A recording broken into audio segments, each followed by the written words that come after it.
Low density lipoprotein అంటే LDL, దీనినే చెడు కొలెస్ట్రాల్ అంటారు. ఇది మన శరీరంలో ఎక్కువగా ఉంటే అనేక వ్యాధులు వస్తాయి. ముఖ్యంగా గుండె జబ్బులు, హార్ట్అటాక్ వచ్చేందుకు ఎక్కువగా అవకాశం ఉంటుంది.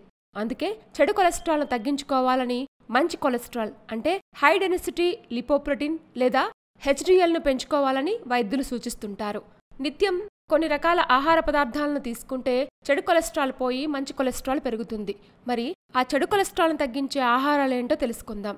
రక్తంలో ఉండే చెడు కొలెస్ట్రాల్ పోవాలంటే రోజు ఒక యాపిల్ పండు తినాలి.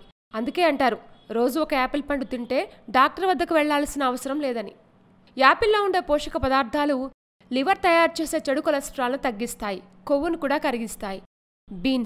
బీన్స్లో పీచు పదార్థం అంటే ఫైబర్ సమృద్ధిగా ఉంటుంది. ఇది కొలెస్ట్రాల్ తయారు కాకుండా చూస్తుంది, ఉన్న కొలెస్ట్రాల్ను కరిగిస్తుంది. ద్రాక్ష పండ్లలో ఆంథోసైనిన్స్, టాన్సిన్స్ సమృద్ధిగా ఉంటాయి. ఇవి కొలెస్ట్రాల్ నిల్వలను తగ్గిస్తాయి. ద్రాక్షలోని పొటాషియం శరీరంలోని విష పదార్థాలను బయటికి పంపుతుంది.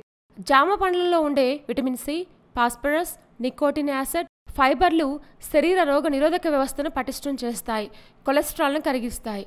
పుట్టగొడుగుల్లో విటమిన్ బి, సి, కాల్షియం, ఇతర మినరల్స్ ఉంటాయి. ఇవి రక్తంలో ఉండే చెడు కొలెస్ట్రాల్ను తగ్గిస్తాయి. ఇలాంటి మరిన్ని విశేషాల కోసం మా ఛానల్ని సబ్స్క్రైబ్ చేయండి.